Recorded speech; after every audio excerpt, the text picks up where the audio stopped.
Day 9, and today a lot of what I am working on and thinking about is that, and kind of a following up on my post about father figures and authority figures that I spoke about yesterday. I'm thinking a lot about the fact that as our consciousness is shaped when we're children, and so the relationship with the first authority that we've experienced with our parents shapes our whole world view and the way we view life, the way we view people, what we expect from it, what we anticipate, the fear that we may have, the anticipation of what may happen next. All of this is coded into us from our childhood experience. And what is interesting is that because we live in a society where so much of growing up had to do with competition and criticism and grades and trying to be number one, and even at home there is kind of a competition between children, and even some of us may observe power plays between our parents, and maybe observe the power plays between people in different strata of society. So we go through life with this heavy backpack of pressure that we've integrated, that's been coded into our nervous system since childhood. And so life feels so heavy and so difficult and so much of a struggle, and it feels unfair. But what many of us don't understand or don't realize is that a lot of that pressure that we carry on our shoulders is not so much from outside, but rather the internalized notions that happened at childhood. So, for example, the pressure to be a good mom. What does it even mean, right? What does it mean to be a good mom? Well, what I've absorbed is I have to sacrifice myself. I have to give the last piece of bread to my child.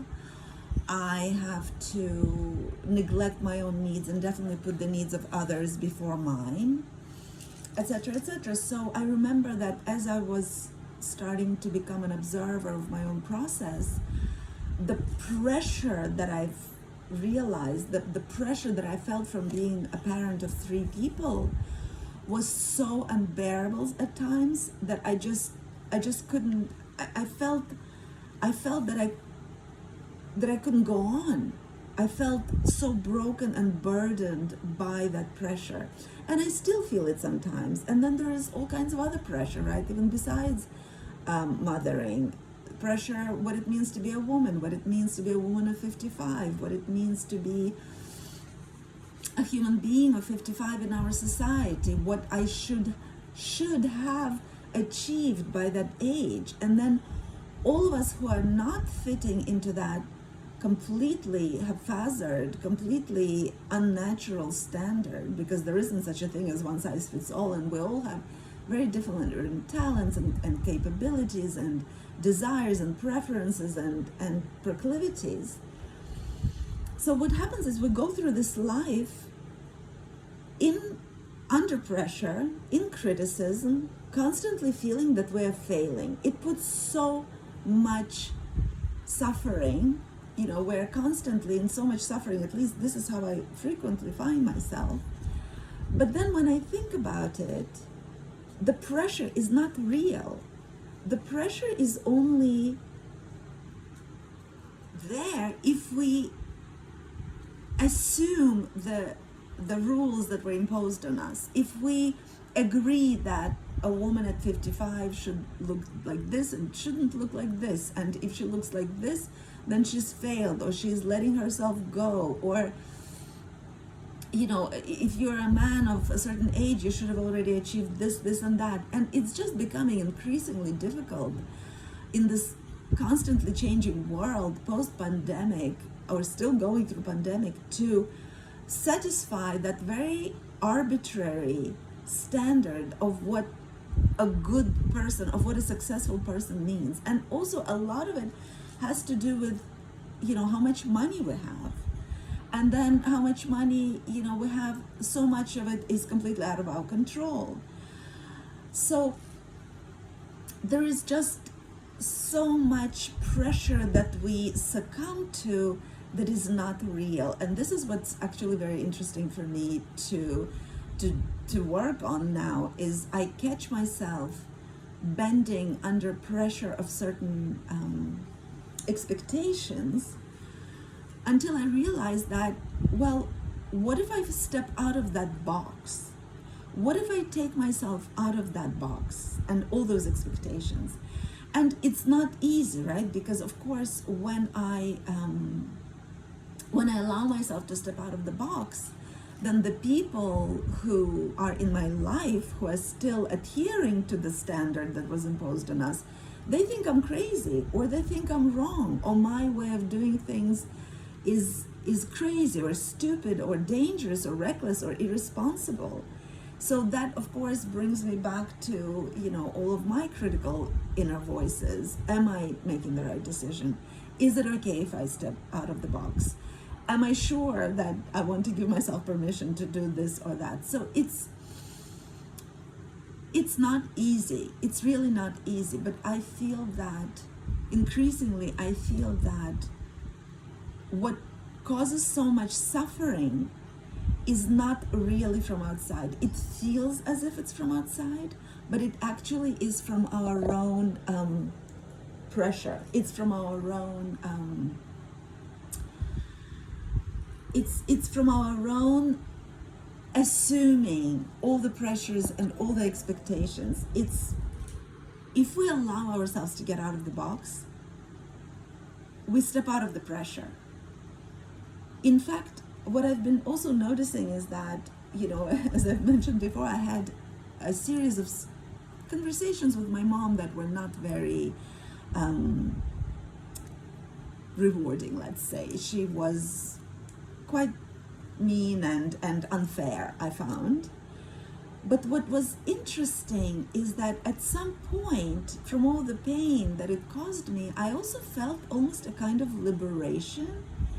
I almost felt like, oh my God, I'm free. I'm free from needing to be understood by my mom. I'm free from needing to have her approve of me. And although mentally, and physically, obviously, I've been free from my mom for so many years, obviously. And yet, when she sent me these messages that were so judgmental, it did reawaken in me some leftover, inner critical voices as well. So when I understood that I don't have to go there, and that her opinion of me, a 55-year-old woman, is really not as important as it was when I was a kid, I sensed that almost sense of freedom. It was almost like, oh my God, I'm free from having to explain myself to this person, or having to find ways for her to approve of me or to get that validation from her. It was almost like, you know what, I'm done with this project. I'm done with this need to be understood and seen. Because what's happening with people who cannot understand us is that we get stuck in a trap of needing approval from people who are not even on our level. And I'm not saying like above or below. I don't mean level of that kind of power play of hierarchy, but rather it's like awareness, right? Level of awareness. My mother is from a completely different world, from a completely different generation. She cannot understand a lot of my choices, and she doesn't see the world the way I see the world now. So for me to expect validation or love from a person who cannot see my world, it's a trap, right? Because it's just not possible. I mean, the only love and validation that can come from that person is if they can love unconditionally. But I don't think she's familiar with what that means, because if I ask her, of course she'll say, I love you no matter what, of course, right? Like in her view of the world, in her notion of the world, she loves me. I'm her child, right? But she doesn't even understand, I don't think, what unconditional love actually means. That it's a kind of a safe space where there is no judgment, where she can kind of relax into trusting that at my age, I'm the person who can make decisions for my own life. Things like that. So what I'm saying is that stepping out of the box of standards that were imposed on us from outside is so freeing, because you no longer try to be understood by people who cannot, by their nature, understand us. And we kind of step out of that prison, step out of that trap, because we're no longer trying to squeeze love out of people who don't understand us, who don't even see us as normal, That is why when we understand that, we can free ourselves from that outside validation and become our own highest authority. Understanding also, what helps me is understanding that I am a disruptor. I'm here to change culture. I've been sort of, feeling that for many years now. And that is what also gives me the freedom to speak about some of the notions about relationships and love and motherhood specifically and particularly in a disrupting way. I am here to disrupt. I am not here to adhere to norms that I find obsolete. I was doing it for majority of my life, and it just drove me to depression and incredible amount of pain from that disconnect from myself. So today I give myself permission to step out of the box, to be outside of the box, to live outside of the box. It's not easy. It's not easy. But when you do give yourself that permission, freedom opens up, that sense of lightness, that I don't have to play that game anymore. That serves me well now, to understand that I'm not here to play by the rules. I'm actually here to disrupt. And the first thing to disrupt is, my own conditioning that hasn't been serving me possibly ever, but definitely since I've become consciously aware of all the processes and how limiting that box has become to me. I couldn't breathe anymore. So I sense that many of my viewers are going through similar situations these days, and I hope that you can derive some peace from this discourse. But that's what I'm going through today. And anyway, many days, and this is sort of a bigger subject. And then applying it to my own life has been more challenging than one would think, but yet we're here, all of us who live now are here to disrupt and to create a new world, and I really believe that. So the first thing to disrupt the limiting beliefs we've inherited and absorbed is to start questioning them, and to start slowly but surely to free ourselves from these imposed limitations. All right, everyone, see you tomorrow.